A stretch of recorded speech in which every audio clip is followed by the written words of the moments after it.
Одоо энэ Мамон Ашир тэгээд энэ хөрхөн дуунч одоо бидний өмсөж хүмүүцсэн л дуунууд хэвчтэй. Тийм шүү дээ. Жоо багтаа энэ гоё дуунууд чинь дуучлах мөтэй гэж сууж биестэй одоо хэлсэн ч юм. Хүмүүжж өссөн. Бид энэ хөрбөр уур хүрээд байгаа. Одоо энэ нэг бацаануудтай одоо энэ дууны эзэмшигч одоо эрэхтэй хүмүүс байгаа шүү дээ. Энэ хүмүүс одоо шүүхэд өгөөл юу гэдэг стандараар ухаартал хэдэн сая төгрөг мөргөөр шууд хомдол гаргаад нэхэмжлээ шүүхээс авах ёстой юм. Ингэж тий. Одоо нөгөө дуу эзэмших хэрэг нь одоо Мамонаш чинь Лувсан Шаруугаан дуу шүү дээ. Тий.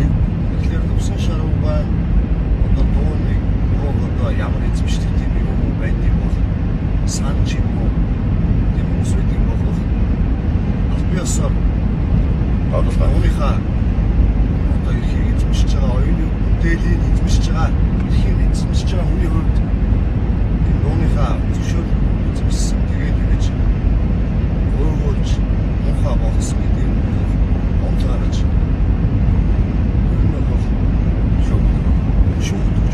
Гэхдээ ер нь бол Монгол улс хуультай орно шүү дээ. Оюуны өвчлийг бас дээдэлдэг улс. Гэхдээ би бол хуультай орно гэж боддог. Тийм учраас хууль одоо яг үйлчлэх ёстой юм уу? Завхсан нийгмийн босрог болгож байгаа, нийгмийг талцуулж байгаа. Одоо энэ залуу үеийг бол үнэндээ яаж хүмүүжүүлээд байгаа юм? Одоо яг тийж авах жишээ нь одоо гайс хамтлаг.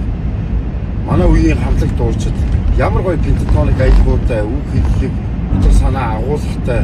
Гэхдээ энэ дугаараа бид нэгүлэг нийгэмд одоо өөрсдийнхөө хэлэх үгийг хэлж байгаа шүү дээ. А тэгмүүд одоо бас оппозитийн дүүнер гээд байдаг гэж байгаа байхгүй. Оппозитийн дүүнер бол бас үеийнхнийгээ өөрсдийн дугаараа хүмүүжүүлсэн гэж байгаа байхгүй. Үйл бодлыг.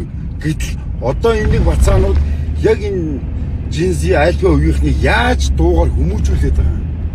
Тийм үстэй. Яг энэ хүмүүсийн доолоос харин уран яруу ийм сайн гэгээ юм байхгүй болсон. Тэнгүүтээ өөрсдөө хамгаалж хэлж байгаа үг нь гэсэн чи юу вэ? Оо, тийм ээ би золбин ч гэж байгаа шүү. Юу хуцаад байгаа юм бэ? Тэнгүүтээ юу гэнэ? Би энэгээрээ харин ч ингээд нийгмийн юуг өөрийнхөө хэллэгээр үгүй дүүнэр үгүй шүү.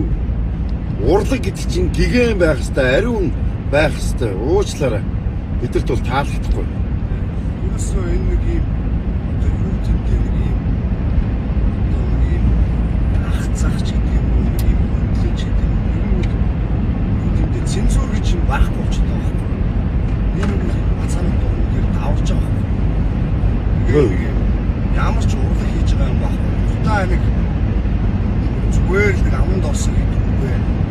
Ла битсэн болоо, райм болсон болоо. Тэгээд тэрийг нэг бэлэн символ авч тэр болсон болчоод тэрийг урлаг гэх юм. Биш шүү, тийм биш шүү бацаа. Үгүй хараа.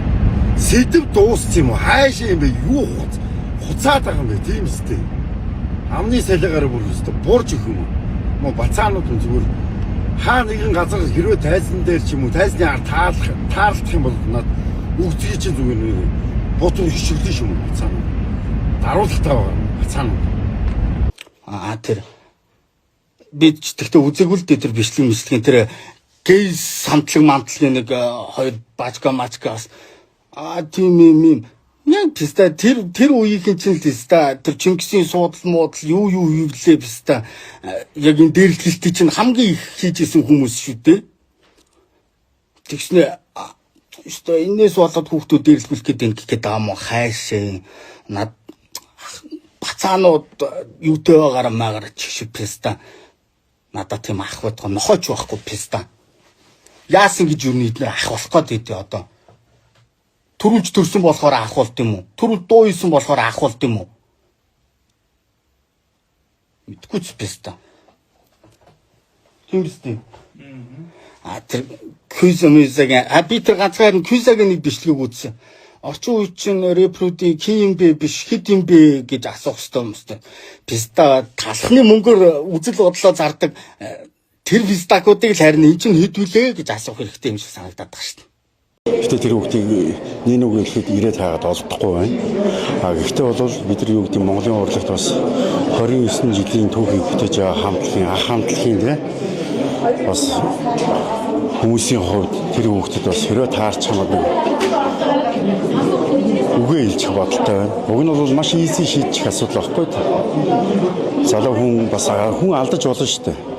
Гэхдээ хэрвээ магадгүй тэр 113 гихтүүтэй таарах юм бол гайс хамтлаг юу хэлэх вэ гэхээр дүүмэн наад гаргасан тэр одоо бүрээд зон олныг дормжсон дуу тэгээд энэ Мамун Ашир Тогрын янзыг үгэлтэйгээд энэ сайхан доонуудыг одоо бүртгэлсэн энэ доонуудаа устгуулчихаа. Тэгээд дээрэс нь Монголын ард түмнээс зүгээр л уучлалцгаа миний дүү. Тэглэхэд ард түмэн чамайг нэг алдаж яваа хүүхдийг одоо ухаарч дээ гэж ойлгож хүлээж авах болохоос ш чамайг бүгд цаашаа чичлээд байгаа асуудал биш ээ. Тийм учраас жоохон хүн суртахуунтай байгаасаа л гэж үгийг хэлчмээр байгаа юм. Энэ та бүхнээр дамжуулаач гэсэн тэгээ хэлчмээр байна. Ард түмнээс зүгээр л уучлалцчих миний дүү. Тэгээ цааш төөрхөн уран бүтээлийн замыг бас засаасай гэж гэрийн хүсэл байна.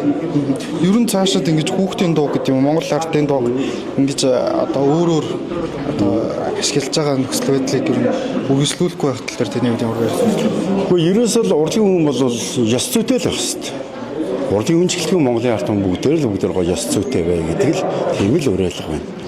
Тэрнээс заавал хүмүүс ингэж бухимдуулж уран бүтээл сэдв болдохгүй байгаа юм шиг бухимдуулж уран бүтээл хийх ямар шаардлагатай байгаа уран бүтээлч дүүнэр минь жоохон бодолтой байгаарай. Амжилт хүсье. Урлагийн хэмжээний там бурхан үргэлж ивэж явах болтугай.